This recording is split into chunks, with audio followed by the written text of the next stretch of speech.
Hi everyone, this is Madhu from Akshay homely foods. ఇవాళ fresh batch వచ్చేసి tomato పిక్కలు, ఉసిరికాయ పిక్కలు. చూడండి ఎంత బాగుందో, యమ్మీగా. చాలా కేర్ తీసుకొని మరీ చేసాము, హైజీన్ తోటి. మీకు ఏ టేస్ట్లో కానీ ఎక్కడ కానీ మీరు కాంప్రమైజ్ అవ్వని అవసరం లేదు. చాలా బాగుంది పిక్కలు. నాకైతే టమాటో పిక్కలు బాగా నచ్చింది.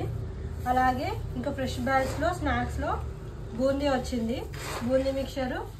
అలాగే రాగి మురుకులతో పాటు పల్లీలు అవి మిక్చర్ కూడా వచ్చాయి. అవన్నీ మీకు నేను తర్వాత వీడియోలో చూపిస్తాను. మీరు చూసినట్టయితే ఉసిరికాయ పిక్కలు చూడండి, స్మెల్ అయితే అద్దరిపోయింది. చాలా బాగా వచ్చింది, నాకైతే చాలా నచ్చింది. దీంతో పాటు టమాటో పిక్కలు కూడా చాలా బాగుంది. చూడండి, ఇంట్లో ఎలా చేసుకుంటామో మనము అలానే చేసాము. నేను కాంప్రమైజ్ అవ్వని అవసరం లేదు. ఖచ్చితంగా అందరూ ట్రై చేయండి. Bye everyone.